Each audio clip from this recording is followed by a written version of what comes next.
안녕하십니까. 대치동 청명한의원 원장 어미키입니다. 오늘은 우리가 흔히 근육이 뭉쳤다고 했을 때 그 근육의 뭉침이 왜 또 어떻게 생기는지에 대해서 이해하기 쉽도록 설명을 좀 해보도록 하겠습니다. 우리가 흔히 근육이 수축한다고 하는 것, 근육이 일을 하고 운동을 한다고 하는 것은 순간적으로 이렇게 근육이 두꺼워지는 모습을 보이게 됩니다. 이렇게 우리가 이제 이두박근 같은 것도 운동을 하면 이렇게 할 때 힘을 주게 되면 두꺼워지고 힘을 빼면 얇아지는 것처럼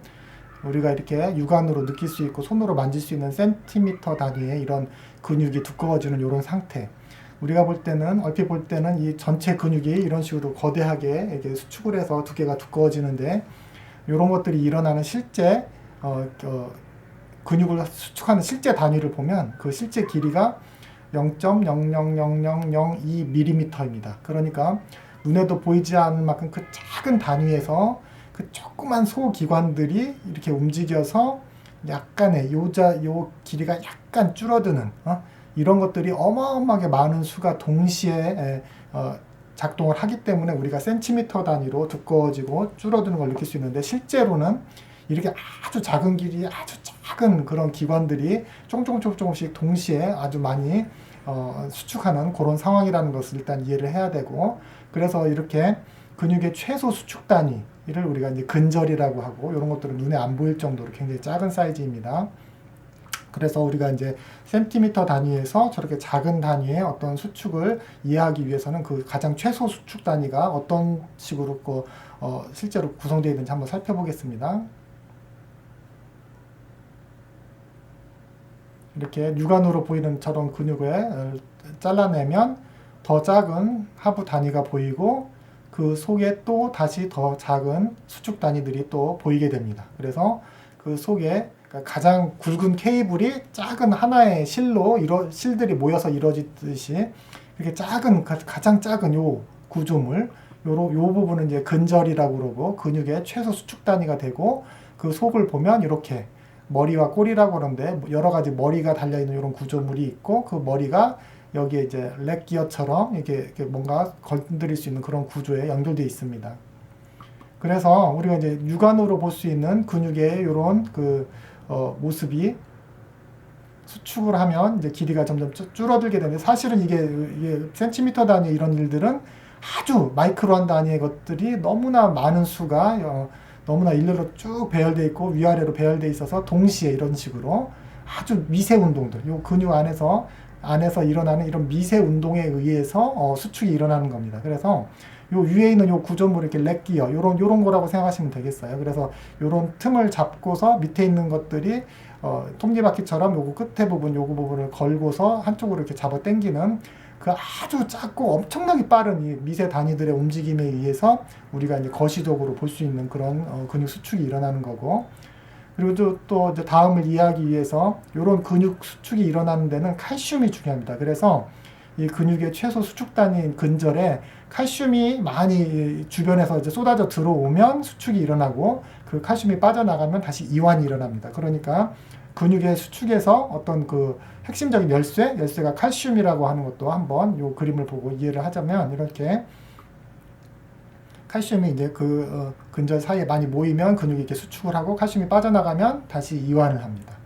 다시 한번 보면 칼슘이 이런 식으로 많이 모이면 칼슘의 도움에 의해서 이런 수축을 하게 되고, 칼슘이 다시 빠져나가면 이런 식으로 이완을 하게 되는 이런 칼슘의 근절 주변의 칼슘의 농도가 이런 근육 수축에 아주 중요하다는 걸 일단은 강조를 하고, 그래서 이제 다음 그림은 이제 좀 어려울 수도 있어서 간단하게만 설명하면, 우리 신경계에서 내가 이제 움직여야겠다고 어떤 팔 운동이건 다리 운동이건 움직이자고 했을 때 그 신경 명령이 신경을 타고 이 신경하고 근육하고 만나는 이 운동 종판이라고 하는 이 부분에서 근육을 수축하세요 하는 첫 번째 그 명령서인 아세틸콜린이 이 속에서 분비가 됩니다. 그래서 아세틸콜린이 그 아세틸콜린과 결합할 수 있는 수용체라고 하는 부분에 결합하면 이 수용체가 이 바깥에 있는 나트륨 양이온이 안으로 쏟아져 들어오게 만들어서, 나트륨은 양이온이기 때문에 이 안쪽이 플러스로 전부 다 갑자기 전압이 올라가게 되고, 그러면 그 전압이 이쪽 옆을 따라서 T튜블이라고 하는 곳으로 내려가서 여기 근절 옆에 있는 이 옆에 소포체라고 하는 요 곳에서의 칼슘, 요게 칼슘입니다. 요 주황색 요 알기가 칼슘이고 이 칼슘들이 요 안으로 들어가게 합니다. 그래서 결과적으로는 여기 운동 신호가 여러 가지 과정을 거쳐서 전기 신호로 변환돼서 그 전기 신호에 의해서 칼슘이 근육 속으로 분비가 되고 그 칼슘이 여기 보시면 칼슘하고 결합하는 이 물질하고 결합하면 이 결합 손잡이가 이제 금고에 칼슘이 열쇠라고 한다면 이게 이제 금고문이라고 생각하시면 칼슘의 열쇠를 자물쇠에다 여기다 딱 끼우면 이 금고문이 옆으로 딱 제껴집니다. 그래서 그러면 여기가 이제 노출이 되겠죠. 그 노출된 데에 아까 그 머리라고 했던 그 부분이 결합을 할 수 있어서 드디어 이제 이 톱니바퀴가 보이니까 거기를 잡고서 이렇게 우리가 한쪽으로 끌어당기는 힘을 발휘할 수가 있습니다. 간단하게 설명한 이 내용을 동영상으로 다시 보시면 이렇게 전기 신호가 오면 아세틸콜린이 분비돼서 다음에 이제 결합을 하면 여기서 전기 신호가 생기고 그 전기 신호가 T튜브라는 곳을 통해서 전달되면 한꺼번에 전기 신호에 의해서 이쪽 소포체 안에서 갑자기 칼슘들이 근육 속으로 분비되고 그렇게 분비된 그 근육 세포에 의해서 이런 식으로 그 가리고 있던 원래 그 밑에 그 레일을 가리고 있었던 그런 것들 이제 수축이 일어나서 이런 식으로 이완돼 있던 근육이 이제 결국에는 전기 신호에 의해 수축돼서 이렇게 전체적으로 두꺼워지고 단단해지는 이제 그런 모습이 이제 근육이 수축하는 실제 동영상의 모습입니다. 그래서 아까 이제 수축할 때 우리가 이걸 렉기어라고 그러는데 이 렉기어 부분에 이 부분에 요 부분의 홈 부분을 요런 플라스틱 막으로 여기 막아 놓으면 여기 피니언이 여기를 걸어서 힘을 전달하지 못할 것입니다. 따라서 우리가 근육은 평상시에는 이런 막에 의해서 여기 이 부분이 홈들이 다 막혀 있다고 생각하시면 요 마개를 바깥으로 옆으로 싹 제껴주는 게 칼슘이다. 그래서 칼슘이 여기를 막고 있던 칼슘을 싹 제거하면 드디어 이 피니언과 렉기어가 서로 연결이 돼가지고 물리적 힘을 전달할 수 있어 한쪽으로 이렇게 끌어낼 수 있는 그런 힘을 전달한다. 이런 식으로 일단 생각하시면 되겠습니다. 아까 설명드린 것처럼 금방 이제 이거를 이제 원래 이제 그림으로 보면 이런 식으로 커버로 이제 가려져 있던 그런 구조물에 칼슘이 이제 그 근처로 많이 농도가 올라가면 칼슘이 이제 열쇠가 돼서 자물쇠하고 결합을 해서 금고문을 열어 제끼면 그 안에 있는 실제로 이제 운동을 시킬 수 있는 역학적인 톱니바퀴처럼 생긴 이런 것들이 여기 결합을 아까는 이제 이렇게 막혀 있어서 결합을 못했는데 막힘이 이제 해소가 되면서 드디어 이제 여기에 결합을 해서 우리가 이제 우리 몸에 실제로 휘발유와 같은 ATP에 의해서 얘네들이 이렇게 움직임이 일어납니다. 그래서 이 톱니바퀴 움직임에 의해서 레일을 한쪽으로 이렇게 수축 방향으로 움직이는 이제 그런 힘이 생기는 것입니다. 그래서 실제로 이제 우리 신경계는 뇌에서부터 이렇게 척수를 타고 손이나 모든 허리에 있는 모든 근육들에 이런 식으로 전선이 내려옵니다. 그래서 신경은 전선이기 때문에 이 전선이 근육하고 만나는 이 지점, 그러니까 신경과 근육이 만나는 그 지점을 우리가 이제 요 끝에서 금방 아세틸콜린이라고 하는 근육 수축 물질이 나오게 되는 거고, 그런 것들이 이제 그 명령에 의해서 정상적으로 근육을 수축을 시키는데, 그런 그 정상적인 생리적인 근육 수축의 밸런스를 넘어선 어떤 상황이 되면 드디어 이제 근육이 병리적으로 뭉치는 그런 상황이 이제 생기게 되는 것입니다. 그래서 이게 이제 신경 끝에 부분이고, 이게 근육하고 만나는 운동종판이라고 하는 것이고, 이 운동종판에서 이제 아세틸콜린이 분비돼서 여기 이 안에 소포체에 있는 칼슘이 이 안으로 분비되면 그것에 의해서 금방처럼 그 칼슘 농도가 올라감으로써 근육이 수축을 하고, 거기서 칼슘이 다시 소포체로 빠져나가면 근육이 이완을 하는 것입니다. 그래서 우리가 실제로 이제 정상적인 근절은 이렇게 일정한 간격을 두고 이런 식으로 되어 있지만, 뭉쳐있는 근육을 현미경으로 보면 이렇게 뭉쳐있는, 아주 마이크로하게 뭉쳐있는 이런 아주 작은 뭉침을 발견할 수 있고, 이런 것들이 이제 많이 모여서 많이 모여 있으면 실제로 이제 근육이 뭉치게 됩니다. 예를 들어서 이제 아까 이 그림을 보시면 이런 식으로 이런 것들이 아주 수없이 많이 뭉치고 집단적으로 이제 신경이 이제 근육 가운데 일반적으로 지배를 하기 때문에 그 신경에서 근육 수축 물질이 많이 쩔어버리면 이 쩔어버린 이 가운데 이 부분이 특히 뭉치게 되고, 그 뭉치는 부분에서 양옆으로 이제 여기 이 그림을 보시면 양옆을 잡아 당기죠. 그래서 그 정상적인 근절보다 옆에가 이쪽으로 잡아 당겼기 때문에 늘어나 있습니다. 이쪽 잡아 당기고, 여기도 요 정상적인 근절에 비해서 뭉쳐있기 때문에 이 부분이, 그러니까 이렇게 마이크로하게 뭉쳐있는 것들이 많이 한 곳에 생기면 우리가 이제 드디어 만질 수 있는, 손으로 만질 수 있는 질긴 띠가 근육 속에서 만져지고 그런 질긴 띠를 우리가 이제 손으로 만져서 근육 속에서 여기가 뭉쳐 있네요 하고 우리가 이제 의사가 만질 수 있는 그런 부분이 생기고 그 가운데는 일반적으로 통증 물질이 많이 쩔어 있기 때문에 근육 수축 물질은 많이 뭉쳐 있으면 통증을 유발합니다. 그래서 이 부분에서 더 예민하게 이제 통증이 생기는 것입니다. 그래서 당김을 넘어서 이제 통증이 생기고 이런 것들이 이제 그 끝에 부분에 힘줄을 잡아 당겨서 힘줄염을 악화시키고 관절의 보호작용을 좀 악화시키고 하는 그런 역할들을 하게 됩니다. 그래서 우리가 이제 실제적으로 아까 신경에서 아세틸콜린이 분비되고 그 아세틸콜린에 의해서 아세틸콜린은 이렇게 막에 쌓여서 이렇게 분비되는 것도 있지만 평상시에 이런 때 신경 말단에서는 아세틸콜린뿐만 아니라 ATP, 그 다음에 아데노신, 카시토닌 릴레이트 펩타이드 같은 여러 가지 물질들이 동시에 나오면서 이 아세틸콜린의 분비량과 평상시에 이 근처에 어떤 그 노이즈 전류 그런 것들을 형성하는 데 영향을 미칩니다. 그러니까 운동신경은 이렇게 여러 가지 물질들을 분비함으로써 이 근처에서 이제 아세틸콜린의 어떤 상호작용에 필요한 어떤 농도 조절에 여러 가지 물질들이 그 관여를 하고 있고 그런 식으로 이제 아세틸콜린이 분비가 되면 아까 말씀드린 기전에 의해서 전기가 이제 이쪽으로 T튜브를 통해서 소포체에서 칼슘이 이제 릴리스되게 만들면 거기서 나온 칼슘들이 이제 근육을 수축시키는데 아까 보시면 알겠지만 이런 식으로 뭉쳐있는 이런 구분 중천은 물리적으로도 이렇게 더 두꺼워지고 단단해져 있기 때문에 그 주변으로 혈류순환이 잘 안 돼서 아주 작은 모세혈관, 가장 최소 단위의 그런 아주 눈에 안 보이는 모세혈관의 압박으로 작용을 해서 그 주변 혈관이 눌리게 되면 우리가 이제 여기에서 이쪽 근처 조직으로 전달되어야 될 산소하고 영양 성분이 좀 이렇게 국소적으로 안 가고 특히 산소가 안 가는 걸 우리가 허혈 상태라고 그러는데 그런 허혈 상태가 유지되는 것들이 우리가 이제 아까 그런 뭉친 트리거 포인트가 다시 한번 크게 생기면 다시 원래대로 안 돌아가는 그런 중요한 기전으로 이야기가 되고 있습니다. 그래서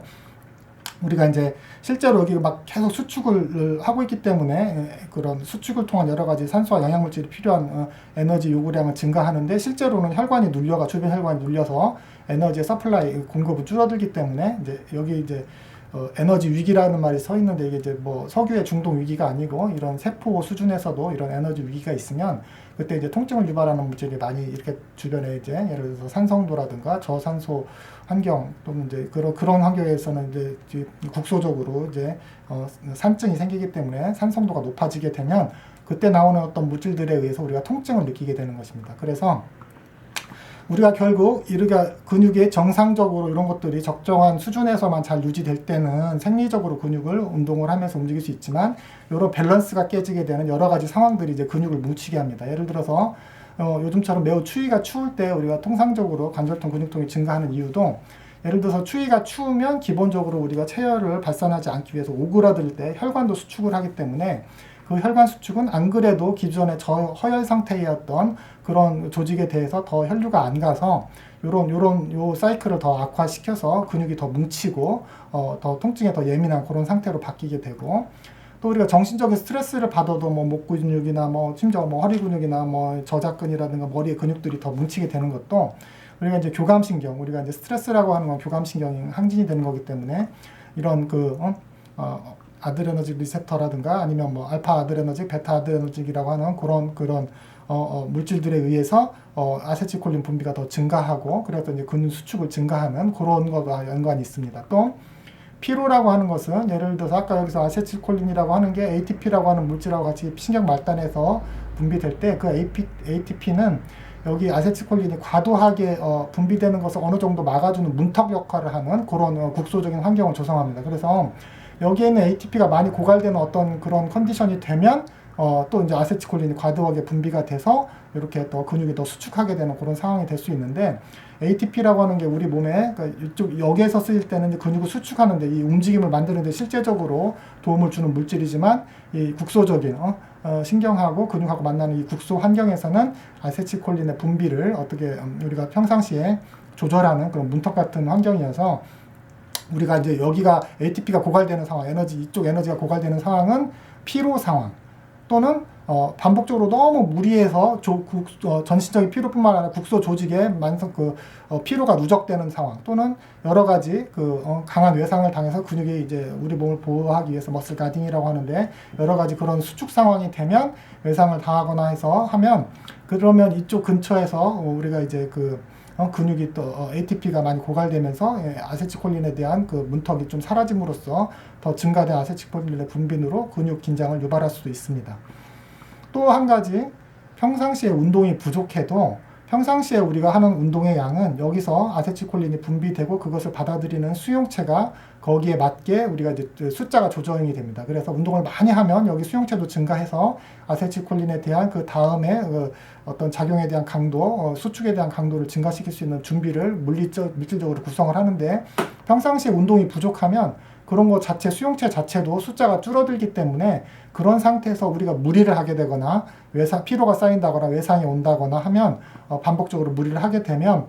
수용체 자체가 줄어든 상태에서 무리가 아세틸콜린이 과도하게 증가되는 그런 상황이 증가하기 때문에 평상시에 여기에 이제 운동을 많이 해서 그런 수용체가 많이 존재하는 것도 외부적인, 어쩔 수 없는 외부적 무리가 왔을 때 그것을 완충할 수 있는 그런 어떤 분자적 완충 역할을 할 수 있는 그런 자산이 되는 겁니다.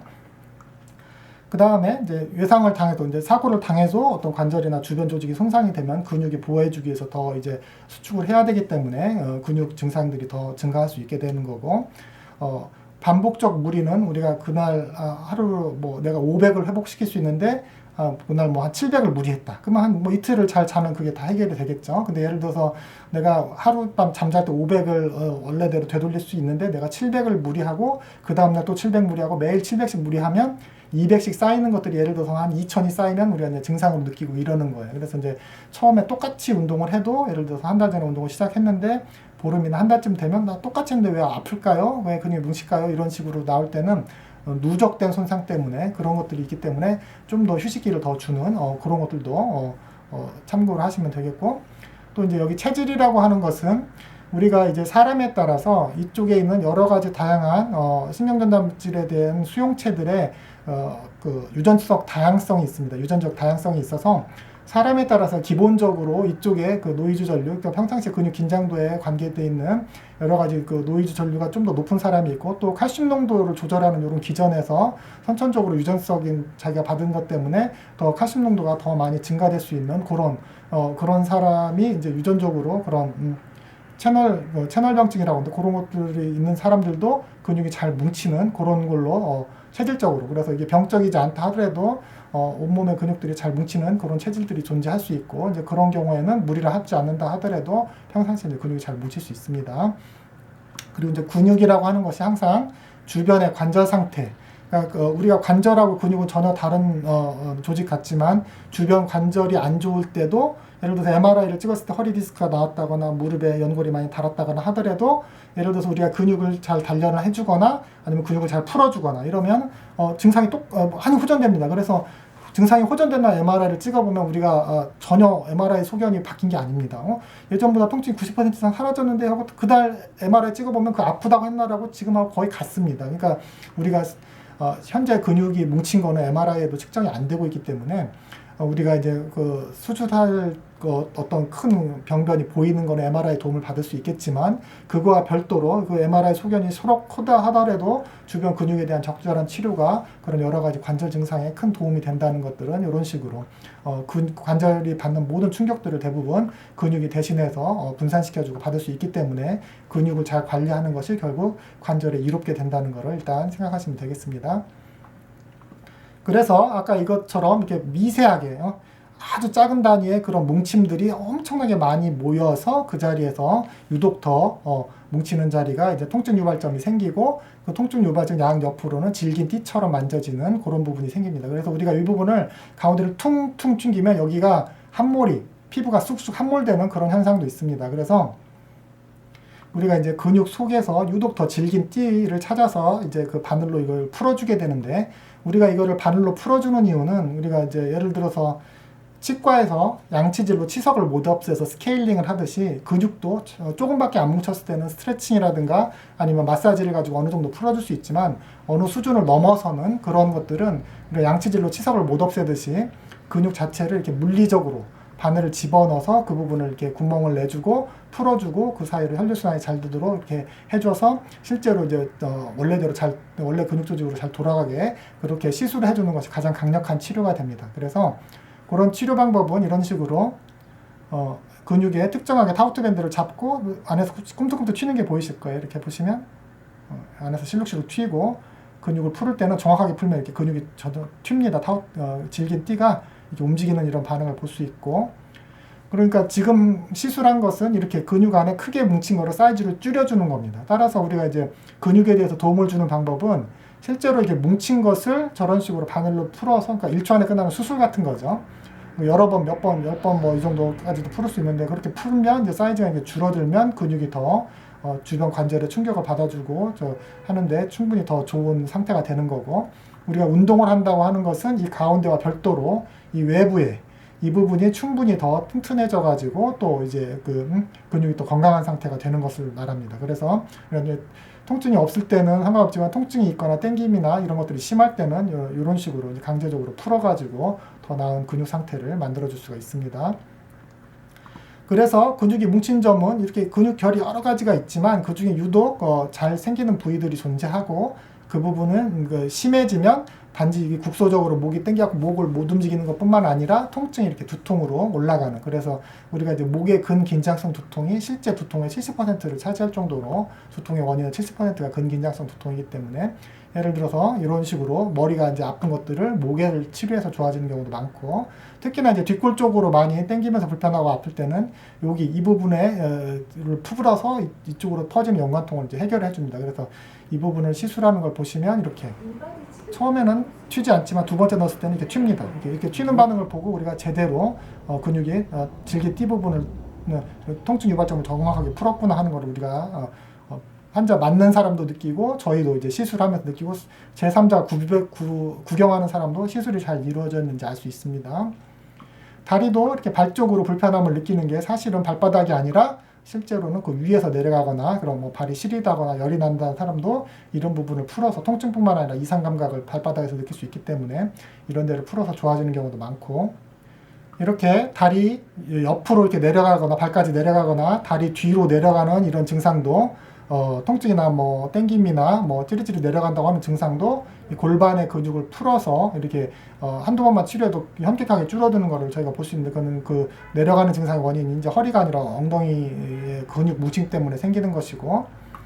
그 다음에 이제 어깨에 있는 어깨 회전근개 질환도 이런 식으로 어깨 주변에 그 삼각근이라고 하는 이 근육에 예를 들어서 이 부분 이제 풀어드리는 걸 보여드릴 텐데, 근육이 앞쪽에 있는 이런 것들을 이제 우리가 풀을 때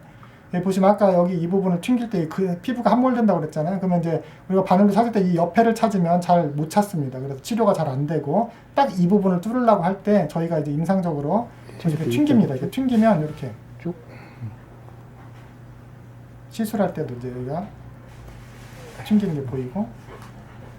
제대로 풀릴 때는 그 부분이 이제 아까 이제 손으로 여기 튕길 때 여기서 이렇게 실룩실룩 움직이는 걸 보셨을 거예요. 그러니까 저희는 그렇게 튕겨가지고 질기건 만져보고 그 다음에 그 피부에서 함몰되는 걸 보면서 요 라인 상에 있겠구나, 요 라인에서 찾으면 잘 안 찾아지고 요 라인에서 치료해야 우리가 치료 효율이 높겠구나, 이제 이런 걸 판단을 하고, 또 바늘로 그거를 풀었을 때 안에서 실로 꿈틀 움직이는 걸 보면서 치료가 잘 됐구나, 이런 식으로 확정을 하는 것입니다. 네, 저는 지금까지 대치동 청명한의원 원장 엄익희였고요. 네이버에서 20년 동안 가장 큰 학술 카페를 운영을 하고 있습니다.